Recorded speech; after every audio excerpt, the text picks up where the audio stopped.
사무엘상 말씀이 다 끝나서 그 후로 전도서를 하고 그리고 나서 마태복음을 하고자 합니다. 그래서 오늘부터는 전도서를 본문으로 해서 은혜를 나누고자 합니다. 우리 교회는 아직까지 특별히 따로 성경 공부를 하는 시간이 없습니다. 그래서 오늘은 그 전도서 첫 시간으로 전도서에 대한 개략적인 이야기, 성경 공부와 비슷한 식으로 한번 해볼까 합니다. 전도서는 전통적으로 성경의 여러 지혜서 가운데 하나에 속합니다. 성경은 기본적으로 두 가지 관점이 존재합니다. 먼저 사람의 행복과 성공이 사람의 행동에 달려 있다고 생각을 해서 사람에게 끊임없는 지혜를 가르친다면 그 지혜를 통해서 사람의 행동을 변화시키고 바꿀 수 있다고 생각하는 관점이 있었습니다. 그래서 끊임없이 사람들을 교훈하고 훈계하고자 했습니다. 여기에 속하는 책이 잠언과 같은 책들입니다. 잠언은 같은 지혜세에 속하면서 끊임없이 사람들을 교훈하고 훈계함으로써 그렇게 해서 사람들을 교육시켜서 그들의 삶을 바꿀 수 있다, 이렇게 생각을 했었습니다. 그런데 이 전도서에 나와 있는 관점은 조금 다릅니다. 이 전도서를 쓴 전도자는 이와 같은 낙관론에 반대합니다. 세상을 살아가다 보면 현실은 그렇지 않다는 것입니다. 아무리 교훈하고 교육하고 훈계를 한다 해도 해 아래에 있는 그 어떠한 인생도 계속해서 행복을 누릴 수는 없다는 것입니다. 지혜자가 우매한 자보다 낫기는 하겠지만 지혜자 역시 우매자가 당한 일을 당하게 되고 결국에는 죽게 된다는 내용입니다. 이것을 전도자는 2장 13절에서부터 16절까지 해서 이렇게 표현하고 있습니다. 같이 한번 읽겠습니다. 내가 보니 지혜가 우매보다 뛰어남이 빛이 어두움보다 뛰어남 같도다. 지혜자는 그의 눈이 머릿속에 있고 우매자는 그들 모두가 당하는 일이 모두 같으리라는 것을 나도 깨달아 알았도다. 내가 내 마음속으로 이르기를 우매자가 당한 것을 나도 당하리니 내가 지혜가 있었다 한들 내게 무슨 유익이 있으리요 하였도다. 이에 내가 내 마음속으로 이르기를 이것도 헛되도다 하였도다. 지혜자도 우매자와 함께 영원하도록 기억함을 얻지 못하나니 후일에는 모두 다 잊어버린 지 오래일 것임이라. 오호라 지혜자의 죽음이 우매자의 죽음과 일반이로다. 아무리 지혜로운 사람이라 할지라도 그 죽음은 우매한 자의 죽음과 다르지 않다는 말입니다. 그래서 1장 2절에서 그는 되뇌이고 있습니다. 헛되고 헛되며 헛되고 헛되니 모든 것이 헛되도다. 여기서 헛되다는 말이 어쩌면 전도서에서 가장 많이 나오는 말일지도 모릅니다. 그 말은 헤벨, 원어는 헤벨이라 하겠지요. 모든 것이 아무것도 남는 것이 없다라는 말입니다. 얼핏 보기에는 전도자의 이런 결론 너무나 부정적입니다. 그리고 절망적입니다. 삶에 대한 희망이 없어 보이는 것이 사실입니다. 그렇다면 우리는 왜 전도자가 우리의 인생을 이렇게 부정적으로밖에 말할 수밖에 없었는지를 생각해 보아야 합니다. 왜 그는 이런 부정적인 말만을 하고 있을까? 전도자는 이런 부정적인 방법을 통해서 오직 이 세상을 변화시키고 이 세상에서 우리가 행복을 누릴 수 있는 것, 그것은 하나님만 하실 수 있는 일이라는 것입니다. 하나님만이 이 세상 모든 사물의 의미를 그대로 구현시킬 수 있다고 우리에게 말해주고 있는 것입니다. 그러니 인간은 주제넘게 너의 삶의 그 퍼즐들을 스스로 풀려고 하지 말라는 것입니다. 그렇게 해봤자 할 수 없다는 것이지요. 오직 하나님만을 경외하고 하나님의 뜻을 헤아리며 하나님께서 결정하시는 그 모든 것을 인정하라. 그것이 바로 전도자가 우리에게 전해주고 있는 지혜인 것입니다. 이를 가장 잘 표현한 구절이 전도서 8장 17절 말씀입니다. 같이 한번 읽겠습니다. 또 내가 하나님의 모든 행사를 살펴보니 해 아래에서 행해지는 일을 사람이 능히 알아낼 수 없도다. 사람이 아무리 애써 알아보려고 할지라도 능히 알지 못하나니 비록 지혜자라 아노라 할지라도 능히 알아내지 못하리로다. 사람이 아무리 애써서 알려고 해도 그것은 알 수가 없다는 것입니다. 아니 일반 사람이 아닌 그 뛰어난 지혜자가 안다고 말하지만 그것은 조금 알 뿐이지 다 알아낸 것은 아니라는 것입니다. 전도자는 사람이 살아가는 해 아래에서 하나님이 행하시는 일을 보니 이것은 사람이 생각할 수도 없고 사람이 할 수 없는 그 사람의 능력을 완전히 벗어나 있어서 사람의 지혜, 경험, 지식으로 아무리 연구하고 탐구해봤자 그것을 그 이치를 진리를 밝혀낼 수가 없다고 말하는 것입니다. 그래서 결론적으로 말하는 것은 그러니 사람들은 하나님께서 각 사람들에게 나누어 주고자 섭리하셨던 것, 예정하셨던 그것들을 믿음과 기쁨 안에서 소망하면서 누리면 된다. 이렇게 말하고 있는 것입니다. 그렇게 본다면 전도서의 관점은 절망적인 게 아니지요. 그것이 가장 우리에게 적합한 것을 허락해 주고 있는 것입니다. 그렇게 살아간다면 지나간 어제 일을 후회할 필요도 없습니다. 오지도 않은 미래의 일을 상상만 하면서 꿈에 젖어서 그렇게 살 필요도 없습니다. 오늘을 열심히 살면서 오늘 하나님께 영광을 돌리는 일이 무엇인지를 생각하며 이 오늘 우리에게 주어진 이 하루를 열심히 살아가는 것, 그것이 바로 우리가 해야 할 일이라 이렇게 말하고 있는 것이지요.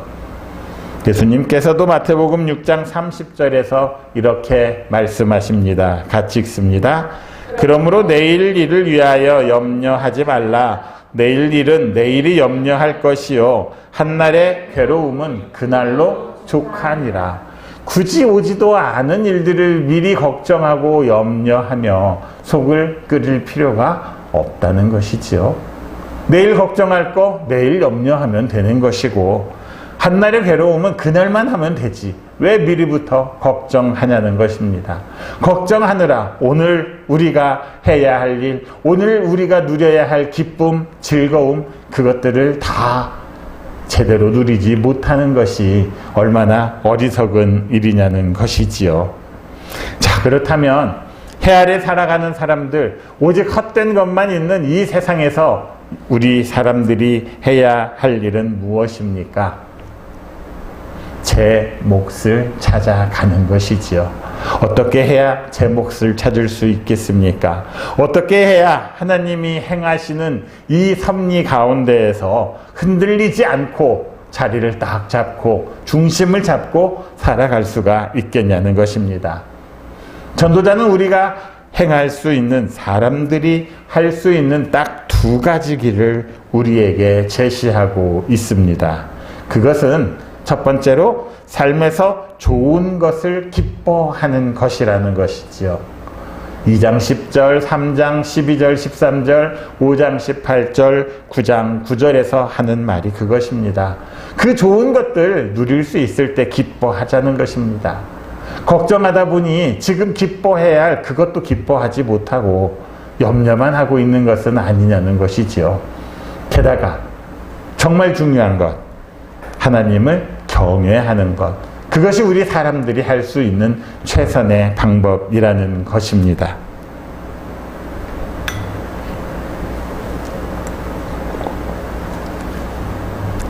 (1절에서) 말하고 있는 것처럼 이 전도서를 쓴 사람은 다윗의 아들이라 말합니다. 그리고 예루살렘의 왕이라 전해지고 있지요. 다윗의 아들이면서 예루살렘의 왕으로서 세상의 모든 것들을 다 가져봤습니다. 누릴 만한 것들은 다 누려봤습니다. 그리고 전도자는 전도서를 이렇게 끝내고 있습니다. 전도서 12장 13절과 14절입니다. 같이 읽겠습니다. 일의 결국을 다 들었으니 하나님을 경외하고 그의 명령들을 지킬지어다. 이것이 모든 사람의 본분이니라. 하나님은 모든 행위와 모든 은밀한 일을 선악간에 심판하시리라. 이렇게 전도서를 다 듣고 나서 보니 이제 우리가 할 수 있는 일이라는 것은 하나님을 경외하고 그의 말씀을 지키는 것, 그것을 하는 것, 그게 바로 사람의 본분이고 사람이 마땅히 해야 할 도리라, 이렇게 말하고 있는 것입니다. 1절에서 다윗의 아들이라 말하지요. 다윗은 참 많은 아들이 있었습니다. 그런데 그 뒤를 만족하는 예루살렘의 왕이었다고 하는 사람은 솔로몬밖에 없지요. 그래서 이 전도서는 전통적으로 솔로몬이 썼을 것이라 그렇게 여겨지고 있습니다. 여겨진다는 말이지 직접 썼는지는 확실하지 않다는 말이기도 합니다. 그런데 누가 썼느냐가 문제가 아니라 다윗의 아들 예루살렘의 왕 솔로몬이라 말하지 않고 그는 전도자라 이렇게 말하고 있습니다. 지혜서는 대개 어느 한순간에만 이렇게 모아서 쓴 것이 아니라 오랜 세월 이스라엘의 역사 안에서 추려지고 모아져서 이게 경전으로 인정이 되어서 그렇게 전해지고 있는 것들입니다. 그러니까 어쩌면 지혜자의 대표자로 솔로몬을 말하고 있을 것입니다. 그렇다면 전도자라는 말이 우리는 어떤 말인지를 제대로 알아야 할 것입니다. 이 전도서를 히브리어로는 코헬렛이라 말합니다. 한 번쯤은 기억해 두시면 좋을 것 같습니다. 코헬렛. 원뜻은 모으다라는 말입니다. 이 앞에서 말했지만 여러 가지 지혜서들을 모으고 모아서 만든 것이 이 책이라 이렇게 말합니다. 그런데 전도자 하면 우리가 일반적으로 생각하는 그 뜻과는 조금 다릅니다. 해석을 전도자라 해석을 했기 때문인데요.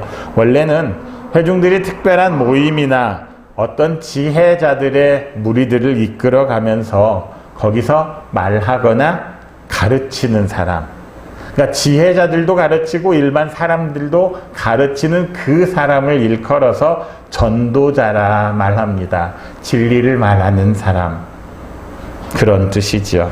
그러니까 백성을 가르치는 교사의 역할을 했다고 할 수 있습니다. 우리는 전도자 하면 복음을 전하는 사람이라 이렇게 생각하기가 쉽지만 그거보다는 조금 더 나아간 의미가 전도자라 할 수 있습니다. 그래서 이 전도서를 지혜서라 말합니다. 그러니까 전도서는 전도자가 자기가 하는 말에 왕의 위엄을 갖게 하기 위해서 왕이라는 것을 밝혔습니다. 그렇게 하면서 이 회중에게 전하는 책, 제발 내가 전하는 이 말을 잊지 말고 꼭 기억해서 여기에서 말하는 대로 좀 실행하며 살아가거라. 내가 왕으로서 전도자로서 너희에게 부탁한다는 것입니다. 그냥 전도자라고 하지 않고 왕이라는 것까지 밝힘으로써 그가 얼마나 간절하게 백성들이 이 말을 듣고 그들에게 이 말을 전하고 싶었는지를 알 수가 있습니다. 앞에서도 말했지만 전도서의 핵심은 1장 2절이라 말할 수 있습니다. 헛되고 헛되며 헛되고 헛되니 모든 것이 헛되도다, 이런 말이지요. 전도서에서 이 헛되다는 말, 헤벨이라는 말이 37번이나 쓰였습니다. 그러면 헛되다는 원뜻은 무엇입니까? 이것은 우리가 호흡하는 호흡하고 나면 사라져버리는 숨. 호흡하고 나서 어디로 가버렸는지 알 수 없는 그 숨 한마디를 헤벨이라 뜻합니다. 또는 바람, 허무함 이런 뜻이 들어있다는 것이지요. 그러니까 우리는 인생이 굉장히 길다고 생각하지만 인생이란 숨 한번 크게 들이쉬고 나면 없어지는 것, 바로 그것이 인생이라 말합니다. 인생은 그만큼 짧고 덧없고 허무하다 이렇게 말하고 있는 것이지요. 이 헛됨을 강조하기 위해서 이제 3절과 4절이 등장하는데, 죄송합니다, 2절과 3절이 등장하는데 먼저 2절에서 대답을 하고 3절이 그 질문입니다. 강조를 위해서 이렇게 바꿔서 배치하고 있는 것이지요. 3절, 사람들이 묻습니다. 해 아래에서 수고하는 모든 사람들의 수고가 도대체 무엇이 유익한 것인가? 그랬더니 전도자가 말하기를 헛되고 헛되며 헛되고 헛되니 모든 것이 헛되도다 이렇게 말하고 있습니다. 그 말은 무엇입니까? 이 세상에서 사람들이 하는 모든 일, 그건 다 수고로움일 뿐이라는 것이지요. 수고란 무엇입니까? 염려하고 고생하는 것. 그래서 수고하셨습니다 하는 건 이 일을 위해서 얼마나 염려하고 얼마나 고생하셨습니까? 이런 뜻 아니겠습니까? 세상 일은 모두가 수고라는 것이지요. 수고를 하고 나면 어떻습니까? 참 힘들고 지칩니다. 잔치를 하는 것도 잔치를 하는 그것은 즐거운 것이지만 정작 준비하고 그 하루 다 그것을 해야 되는 그 사람들은 수고할 수밖에 없는 것이지요. 그렇게 수고하고 나면 결국은 지쳐버립니다. 그 즐거운 그 기쁨은 언제 그랬냐는 듯이 다 지나가 버리고 사람들의 수고만, 지치고 힘든 것만 남아있게 된다는 것이지요. 그렇게 살아가는 우리의 인생, 어제나 오늘이나 내일이나 별반 다를 바가 없습니다. 그날이 그날인 것 같고 그 일이 그 일인 것 같습니다. 다람쥐가 쳇바퀴 돌듯 그냥 우리의 인생 그렇게 반복하기만 하는 것 같습니다. 인생만 그렇습니까? 5절에서 해, 바람, 강물, 7절까지 나오는 모든 자연 환경도 그렇다는 것이지요. 똑같습니다. 따분하게 반복될 뿐입니다. 해는 떴다가 지기를 계속 반복합니다. 바람은 불다가 그치기를 반복하지요. 강물은 바다를 다 채우지도 못하면서 그냥 끊임없이 흐르기만 하고 있습니다. 인생이건 자연이건 항상 돌고 돌기를 반복합니다. 이와 같은 무상함, 다시 말하면 피곤함이지요. 반복한다는 것 자체가 얼마나 피곤합니까? 요즘 젊은 친구들이 제일 하기 싫어하는 게 반복인 것 같습니다. 나이 드신 분들은 아시겠지만 학교 다니면서 깜지 많이 써보지 않으셨습니까? 깜지가 결국 무엇입니까? 반복이지요. 요즘 학생들에게 제일 큰 벌은 반복해서 쓰게 하는 것, 깜지 만드는 것입니다. 그러다 보니 우리의 인생은 고통스럽고 만족할 줄을 모릅니다. 아무리 좋은 것을 눈으로 보아도 만족함이 없습니다. 아무리 좋은 음악을, 좋은 말들을 귀로 들어도 그 귀에 남아있지를 않습니다. 그것뿐입니까? 이 세상의 재물, 즐거움 아무리 많이 가지고 많이 누린다 할지라도 우리의 인생을 행복하게 해주지 못하고 더 큰 것만을 바라게 됩니다. 항상 반복되는 삶이고 그저 그런 삶이기 때문에 우리 마음 한 구석에 더 큰 거, 더 좋은 것만을 생각한다는 것이지요. 그러다 보니 언제부터인가 우리 마음에는 채울 수 없는 커다란 욕망만이 가득 차게 되었습니다. 우리의 인생에 커다란 욕망만 있었던 것이지요. 전도서에서는 이 모든 일들을 해, 아래에서 일어나는 일들이라 그렇게 표현하고 있습니다. 우리가 살아가는 이 세상의 삶은 그렇다는 것이죠. 그러면 해 아래의 삶이 그랬다면 그런 삶이 그렇지 않은 삶도 있다는 것을 말하는 것 아니겠습니까? 하나님과 함께 사는 그 하나님 나라, 그 하나님 나라에서의 일들은 이와 다르다는 것을 표현합니다. 우리는 하나님의 나라가 그래서 이 땅에서 이루어지기를 소망하면서 하루하루를 살아가는 것이지요. 그리고 오늘도 그 하나님의 나라가 확장되기를 바라며 기원하며 우리의 모든 것들을 그렇게 하겠다고 결단하며 이 자리에 모였다고 할 수 있는 것이지요. 그러니까 오늘 하루도 주께 기도하며 주님의 말씀대로 행동하면서 하나님의 나라를 확장시키는 우리들이 되어야 한다는 말입니다. 솔로몬은 큰 부귀와 영화를 지니고 있었습니다. 게다가 지혜를 좋아했던, 사랑했던 지혜자였지요. 그래서 그의 궁전을 학문의 중심지로 만들었습니다. 많은 학자들이 모이게 되었지요. 온갖 책을 구비했습니다. 세계에서 지식과 지혜가 뛰어난 학자들과 교류하면서 학문에 있어서 많은 진보를 이룰 수가 있었습니다.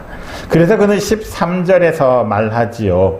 마음을 다하며 지혜를 썼다. 그래서 하늘 아래에서 할 수 있는 모든 것들을 연구하며 살필 수가 있었다는 것입니다. 에베소에 가면 셀수스 도서관이라는 게 있지요. 그리고 그전에는 알렉산드리아의 도서관이 있었다고 합니다. 그 전에 예루살렘에서 솔로몬이 이 엄청난 지혜자들을 모아놓고 엄청난 재물을 써가면서 지혜를 연구하였다. 그렇게 말하는 것이지요. 이스라엘의 왕이었고 태평성대를 누렸기에 가능한 일이었을 것입니다. 그런데 그가 이룬 지식을 바라보면서 그가 마음속으로 한 말이 16절 말씀입니다. 내가 내 마음속으로 말하여 이르기를 보라 내가 크게 되고 지혜를 더 많이 얻었으므로 나보다 먼저 예루살렘에 있던 모든 사람들보다 낫다 하였나니 내 마음이 지혜와 지식을 많이 만나 보았음이로다. 얼마나 많은 지혜를 모으고 얻고 공부했는지 내가 더 이 세상의 모든 사람들보다 낫다는 말입니다. 그리고 내 마음이 지혜와 지식을 많이 만나보았다. 나보다 더 많은 지식을 보고 듣고 가진 사람은 없다. 이렇게 말하고 있습니다. 그는 이렇게 해서 슬기로운 자들의 지혜뿐 아니라 미련한 자들의 미친 짓을 보면서도 그것을 타산지석으로 삼아서 교훈을 얻고자 하였습니다. 부지런한 자의 밭에서뿐만 아니라 게으른 자의 밭에서도 교훈을 얻을 수 있었다고 말하고 있습니다. 하지만 그 모든 것의 결론을 13절에서 뭐라고 말합니까? 진리를 탐구하고 발견해내는 일이 어렵고 괴로운 것이며 육신만이 아니라 마음까지도 지치게 하는 수고로운 일이다. 이렇게 말합니다. 그러니까 지혜를 찾는 이 일 역시 해 아래의 모든 일이 수고로운 것처럼 역시 수고로운 것이라 말하고 있습니다. 괴로운 것이라 말하고 있는 것이지요. 14절에서 17절까지 그가 행한 모든 것들을 뭐라 말합니까? 바람을 잡으려는 것처럼 헛되다는 것을 알았느니라.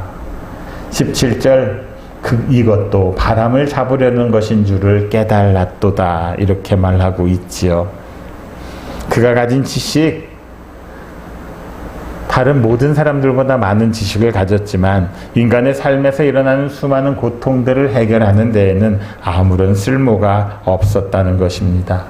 그는 지식을 가지고 구부러진 것들을 곧게 하고 잘못된 것들을 바르게 하는 그런 일을 하고자 했으나 그런 일은 결코 일어나지 않았다는 것입니다. 세상에 있는 모든 철학과 학문을 동원해도 인간의 부패한 마음을 원래의 고든 성품으로 회복시키는 일이 불가능하였고 인간의 삶에서 부족한 것들을 보충하는데 실패해서 인간은 끊임없이 부족할 뿐이라고 말하고 있습니다.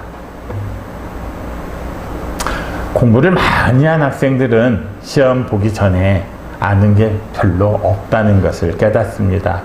나는 참 아는 게 없습니다. 그런데 공부를 많이 하지 않은 학생들은 내가 모든 것을 다 아는 것처럼 자신만만합니다. 그런데 결과는 내가 부족한다는 것을 깨달은 그 사람이 오히려 좋은 점수가 나오지요. 전도자도 그렇게 말합니다. 많이 알면 알수록 내가 아는 것이 참 작다라는 것을 깨닫는 것이지요. 오히려 앞으로 알아가야 할 것만이 더 많다는 사실만을 깨닫게 됩니다. 그러다 보니 그 지식을 얻는데 얼마나 수고해야 할지를 스스로 깨닫게 되는 것입니다. 그래서 18절에서 말합니다. 지혜가 많으면 번뇌도 많으니 지식을 더하는 자는 근심을 더하게 된다. 2절에서 결론을 얘기했지만 18절에서 다시 2절로 돌아가서 그 결론을 반복하고 있는 것입니다. 그는 이 세상에서 정말 필요한 지식을 찾는 데 실패하였고 그 지식을 가지고 참된 행복을 만들 수가 없었다고 절망하는 것입니다.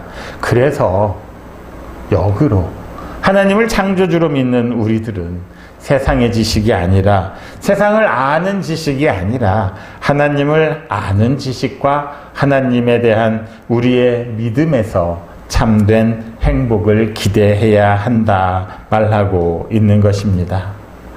하나님을 더 알아갈수록 우리들의 삶의 원리와 즐거움을 발견하게 된다는 것이지요.